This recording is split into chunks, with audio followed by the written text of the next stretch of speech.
Assalamualaikum warahmatullahi wabarakatuh. Nama saya Amirul Zafri bin Muhammad Zaid dan nombor metrik 12010194. Hari ini saya akan menceritakan tentang seorang tokoh yang tidak asing lagi dalam negara kita, iaitu tokoh yang diberi nama Tun Perak. Pertama sekali, mari kita lihat tentang latar belakang beliau, iaitu Tun Perak. Beliau yang diberi nama Tun Perak Paduka Raja bin Tun Pepatih Sedang atau lebih mesra dikenali dengan Tun Perak dan juga seorang bendahara Melaka pada ketika itu. Tidak dapat dinafikan nama inilah yang diiktiraf merupakan lambang kebijaksanaan bangsa Melayu. Beliau dilahirkan di dalam susur galur keturunan yang hebat-hebat. Jika ditelusuri keturunan beliau, beliau bersusur galurkan kepada Raja Iskandar Zulkarnain menerusi Demang Lebar Daun. Tun Perak juga mempunyai garis masa sejarah yang sama dengan Hang Tuah. Walau bagaimanapun, tidak seperti Hang Tuah yang mempunyai hikayat khusus bagi memperihalkan ketokohannya, Tun Perak ternyata banyak bergantung kepada Sulalatus Salatin sejarah Melayu sebagai wadahnya. Seterusnya, beliau merupakan bendahara kepada 4 orang sultan pada ketika itu. Seperti yang diketahui, beliau dikenali dengan jawatan yang dipegang beliau, iaitu bendahara. Bermula dari Sultan Muzaffar Shah, kemudian Sultan Mansur Shah, kemudian Sultan Alauddin Riayat Shah dan Sultan Mahmud Shah.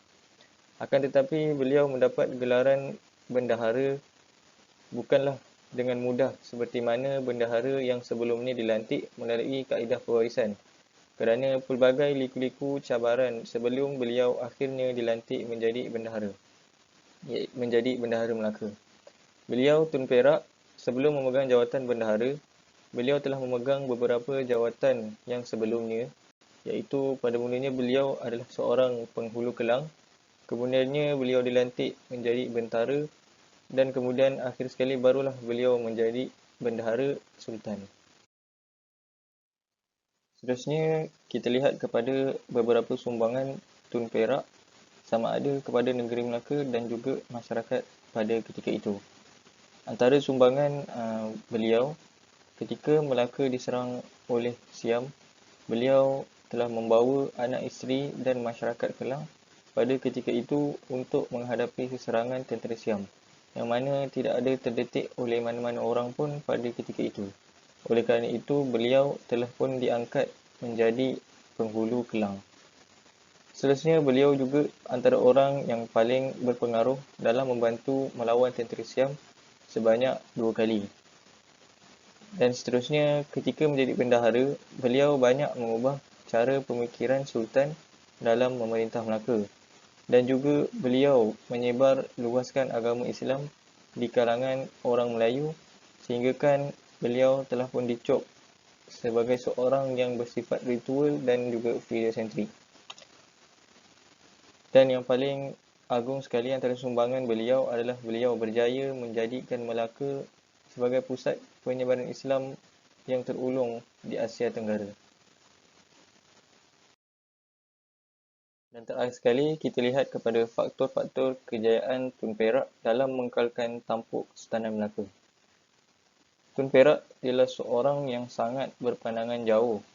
Apabila Melaka pada ketika itu mempunyai konflik dengan beberapa buah negara, lalu beliau melihat perkara ini akan menyebabkan kerugian, maka beliau terus menasihati Sultan agar mengadakan hubungan baik untuk kebaikan bersama.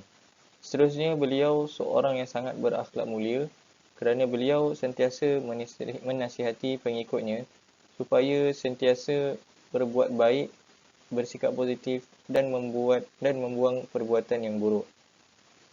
Selain itu, Tun Perak juga sangat pakar dalam menyusun strategi perang.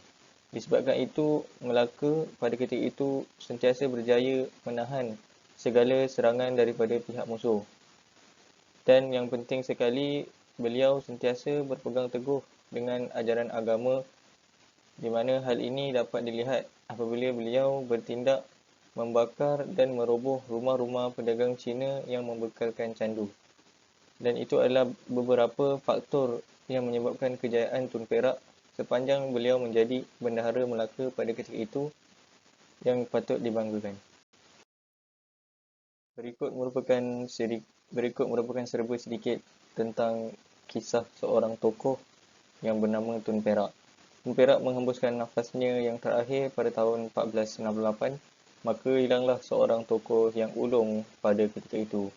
Kesimpulannya, kita sebagai rakyat Malaysia yang merdeka perlulah berbangga kerana mempunyai tokoh yang sebegini dan perlu menjadikan Tun Perak sebagai contoh dan tauladan kepada anak muda pada masa kini, dan juga sejarah-sejarah sebegini perlulah sentiasa dikenang supaya semangat patriotism sentiasa ada dan tersemat dalam jiwa setiap dari kita.